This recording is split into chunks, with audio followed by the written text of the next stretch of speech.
Hello, everybody. Today's topic, we're going to talk about the most impactful news. What was it again? Okay, I'm joking.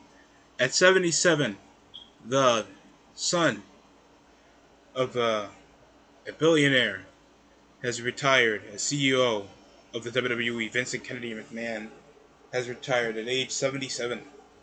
Saying then, now, forever. Just the most thoughtful, just safe words to go by with him taking leave over his decades in the business, his experience, and his influence. Because of course, plenty of WWE stars have had their influence or maturity, have grown up. We've all grown up with Vincent Kennedy McMahon, and for certain people that just want to just badmouth him over the creative issues that taken place or the PR moves that WWE had, and just majority of what you think just makes him a terrible person.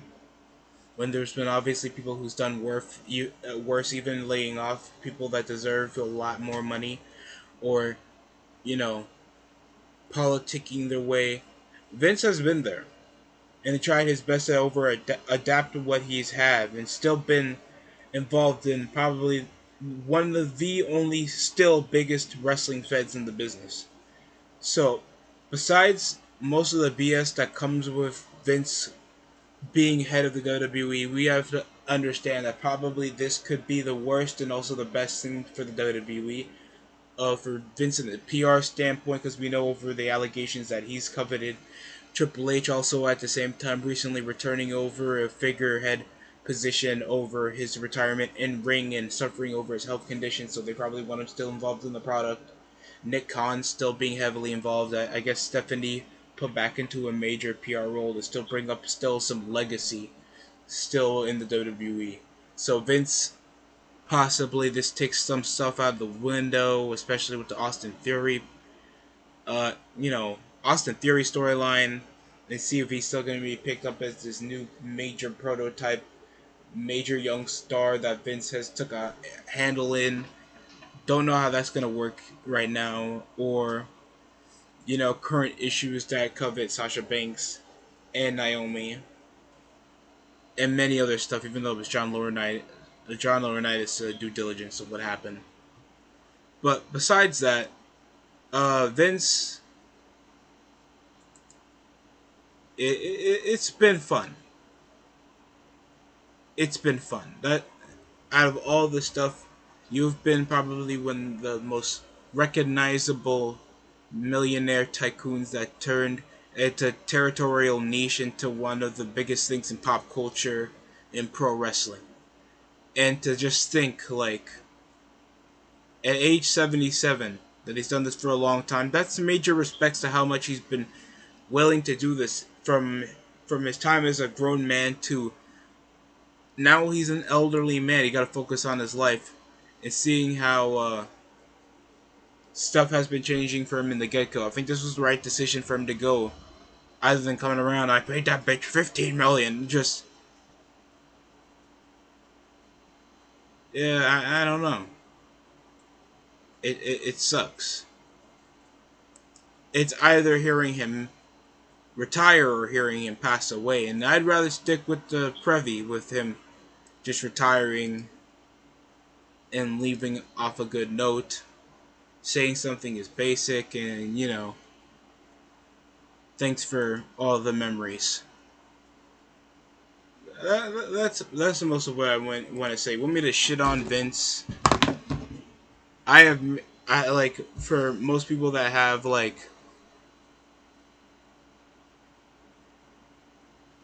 people that put up won't miss you. Fuck you. You made the Hell in a Cell end in a DQ match. You guys, you're marks. And the same thing would go with how Tony Khan does things. Just try. Just try to grow up a little bit, because there's people like worse than Vince McMahon, but didn't have the responsibilities Vince McMahon has had in his time in the business. And I would say the same thing for Donald Trump for some of the heinous or questionable stuff he's done in his career. but how much he influenced and helped out people. And even for the guys that get released or some shit, or for the questionable storylines, they never like have a bad thing to say when they're legitimately asked what has Vince done to them and help them not have the career they've had.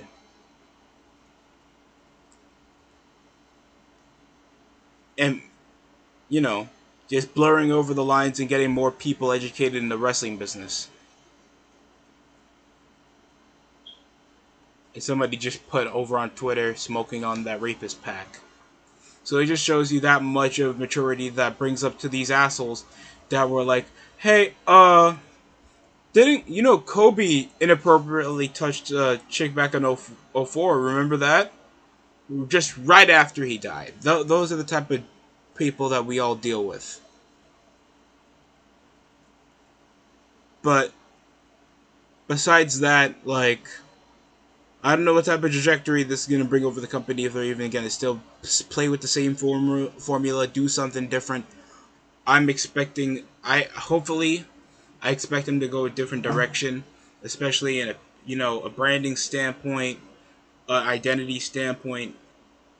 Seeing that they got Stephanie, she's probably going to still make this squeaky clean conservative, baby, super mega women's power.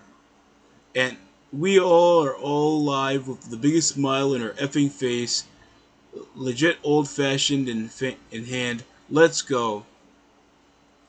So JD from New York is of course just nutting in the pants, making the stains over his overly musty jeans, over Vince McMahon retiring. And I understand, like, there's always an on and off over Vince, and some people have their negatives and positives. And the same thing goes for me. I want to thank Vince. And most of what pro wrestling wouldn't have as a whole, or even as a talking point, because without WWE, most people would stop watching. I'm being dead ass. Even if the AEW was conquering the ratings and crap, there wouldn't be pro wrestling without Vince, and that's an absolute fact. But yeah, I don't know. Tell me how you guys feel about how you feel about the retirement of Vince. I'm a bit coarse in it, but I'm glad, just for the sake of what WWE can do with without the influence of Vince taking over the reins. How this goes for a PR standpoint for WWE, if he even had to leave in this case scenario, because I feel like he would have been still working in WWE even in his 80s. But besides that, thank you, Vince, and thanks for watching the DST show. Tell me how you guys think down below in the comment section. You can also like, comment, and subscribe, share with a friend or family member, and that's it for me.